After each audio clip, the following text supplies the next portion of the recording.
Back to earth. నేడు తెల్లవారుజామున భూమికి సునీత, ఇతర ఆస్ట్రోనాట్లు సోమవారం ఉదయం 10:35 ఐఎస్ఎస్ నుంచి రిటర్న్ జర్నీ షురు. స్పేస్ ఎక్స్ డ్రాగన్ క్యాపుల్స్ లో 17 గంటల ప్రయాణం.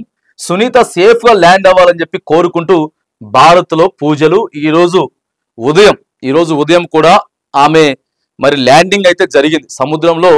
సునీత విలియమ్స్ ల్యాండింగ్ జరిగింది. 8 రోజుల ప్రయోగాత్మకం కోసం, పరిశోధన కోసం అంతరిక్షంలోకి వెళ్ళి ఆ తర్వాత కొన్ని టెక్నికల్ ఇష్యూస్ వల్ల దాదాపుగా 9 నెలలు ఇగో ప్రధానంగా సునీత విలియమ్స్ గారు అక్కడే ఉండిపోయి ఈ రోజు తిరిగి మళ్ళీ ఆమె భూమి మీదకి చేరుకోబోతా ఉన్నారు. చూడండి ఎంత అద్భుతం. పరిశోధనల కోసం, మానవ మనుగడ కోసం మరి ఎట్లా ఇంకా ఆధునికంగా ఎట్లా చేయగలుగుతాం, టెక్నాలజీ అసలు ఏం జరుగుతా ఉంది ఏంటి అనేది డైరెక్ట్ స్పేస్ లో పరిశోధన జరిపి అక్కడ ఉండడం అంటే మామూలు విషయం కాదు. అసలు బాడీ సహకరించదు ఆమెకి చాలా. ఇప్పుడు ఆ బాడీ ఇక్కడికి వచ్చిన తర్వాత మన అక్కడ పరిస్థితులు వేరే ఉంటాయి, ఇక్కడ పరిస్థితులు వేరే ఉంటాయి. కొద్దిగా కంటి చూపు కానీ, ఆమె జుట్టు కానీ, లేకపోతే ఆమె ఎముకల దృఢత్వం కానీ. సో ఇన్ని రోజులు మరి ఎదురు చూసినటువంటి, ఉత్కంఠ భరితంగా సాగినటువంటి సునీత విలియమ్స్ గారు ఈరోజు ల్యాండ్ అయ్యారు. ఆమెకి మరి వైద్య పరీక్షలు. సో అక్కడికి ఇక్కడికి ఎంత తేడా ఉన్నది. దాదాపుగా 17 గంటల ప్రయాణం 17 గంటల ప్రయాణం తర్వాత ఆమె ఈరోజు మరి ల్యాండింగ్ అయితే అయినరు. ఇక్కడ చూడండి, అంతర్జాతీయ అంతరిక్ష కేంద్రం ఐఎస్ఎస్ నుంచి సునీతతో పాటు నాసా ఆస్ట్రోనాట్లు Butch Wilmore, Nick Hague, Russian cosmonaut Alexander గోర్బనోవ్తో కూడిన స్పేస్ ఎక్స్ డ్రాగన్ వ్యోమ నౌక భూమికి బయలుదేరింది. భారత కాలమానం ప్రకారం మంగళవారం ఉదయం 10:35 ఆన్డాక్ అయింది.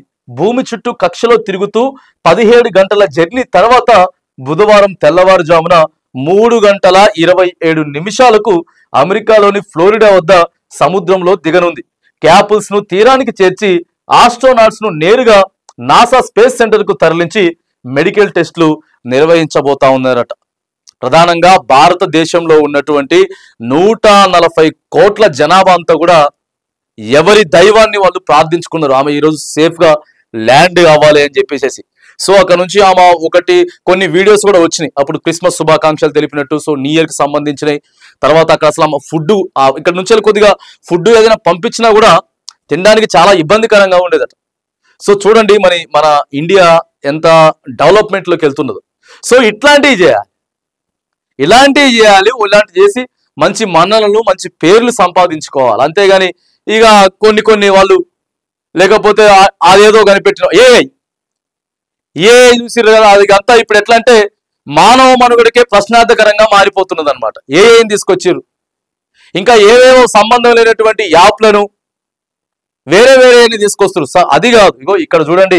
సో సునీత విలియమ్స్ గారు మాత్రానికి బ్యాక్ టు ఎర్త్ మళ్ళీ మన దగ్గరికి వచ్చేసిండ్రు.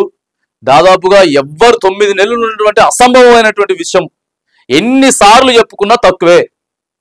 చాలా అసంభవమైనటువంటి విషయం, అసాధ్యమైనటువంటి విషయంని ఇలా సుసాధ్యం చేపించి చూపించారు. సరే మరి ఆమె ఇక్కడ పరిస్థితిని ఎట్లా తట్టుకోగలుగుతుంది, ఇక్కడ టెంపరేచర్ని కానీ లేకపోతే ఇక్కడ కూలెట్ని కానీ ఏదైనా సరే ప్రతిదీ మరి ఆమె ఎట్లా, సో వచ్చిన తర్వాత మరి ఆమె ఎట్లా మాట్లాడబోతా ఉన్నారు.